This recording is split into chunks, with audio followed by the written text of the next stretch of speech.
Andersen's Fairy Tales by Hans Christian Andersen. Chapter 15. The Little Match Girl. Most terribly cold it was. It snowed, and was nearly quite dark, and evening, the last evening of the year. In this cold and darkness there went along the street a poor little girl, bareheaded and with naked feet. When she left home she had slippers on, it is true, but what was the good of that? They were very large slippers, which her mother had hitherto worn, so large were they. And the poor little thing lost them as she scuttled away across the street, because of two carriages that rolled by dreadfully fast. One slipper was nowhere to be found. The other had been laid hold of by an urchin, and off he ran with it. He thought it would do capitally for a cradle, when he some day or other should have children himself. So the little maiden walked on with her tiny naked feet, that were quite red and blue from cold. She carried a quantity of matches in an old apron, and she held a bundle of them in her hand.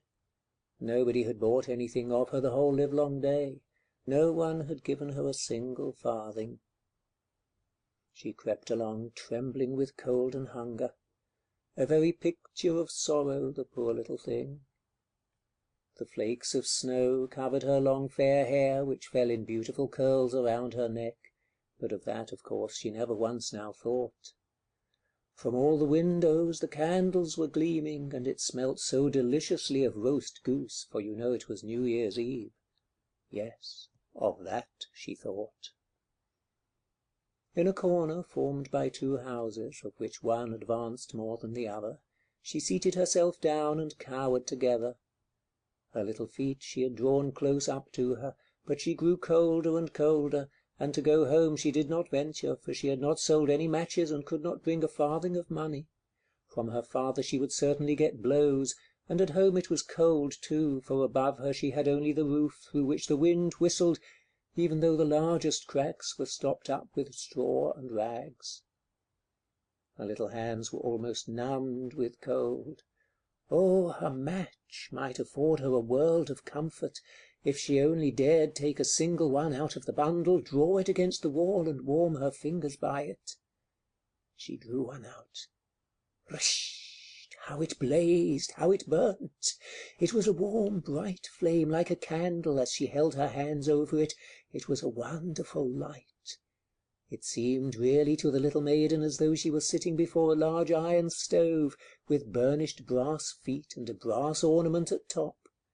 The fire burned with such blessed influence, it warmed so delightfully. The little girl had already stretched out her feet to warm them too.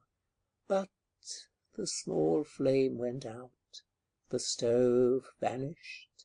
She had only the remains of the burnt-out match in her hand. She rubbed another against the wall. It burned brightly, and where the light fell on the wall, there the wall became transparent like a veil, so that she could see into the room. On the table was spread a snow-white tablecloth. Upon it was a splendid porcelain service, and the roast goose was steaming famously with its stuffing of apple and dried plums. And what was still more capital to behold was, the goose hopped down from the dish, reeled about on the floor with knife and fork in its breast, till it came up to the poor little girl, when the match went out, and nothing but the thick, cold, damp wall was left behind. She lighted another match. Now there she was, sitting under the most magnificent Christmas tree. It was still larger and more decorated than the one which she had seen through the glass door in the rich merchant's house. Thousands of lights were burning on the green branches, and gaily coloured pictures, such as she had seen in the shop windows, looked down upon her. The little maiden stretched out her hands towards them, when the match went out. The lights of the Christmas tree rose higher and higher. She saw them now as stars in heaven. One fell down and formed a long trail of fire. "Someone is just dead," said the little girl.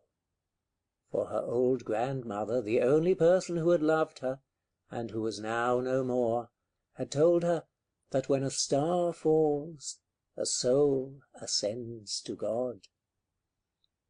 She drew another match against the wall. It was again light, and in the lustre there stood the old grandmother, so bright and radiant, so mild, and with such an expression of love. "Grandmother," cried the little one, "oh, take me with you! You go away when the match burns out. You vanish like the warm stove, like the delicious roast goose, and like the magnificent Christmas tree." And she rubbed the whole bundle of matches quickly against the wall, for she wanted to be quite sure of keeping her grandmother near her. And the matches gave such a brilliant light that it was brighter than at noonday. Never formerly had the grandmother been so beautiful and so tall.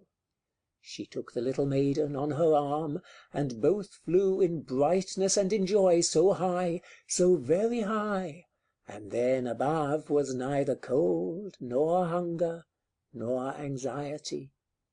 They were with God. But in the corner, at the cold hour of dawn, sat the poor girl, with rosy cheeks and with a smiling mouth, leaning against the wall, frozen to death on the last evening of the old year.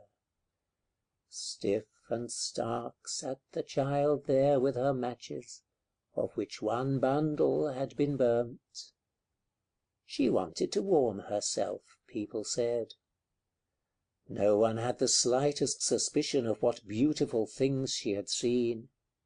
No one even dreamed of the splendor in which, with her grandmother, she had entered on the joys of a new year. End of chapter 15.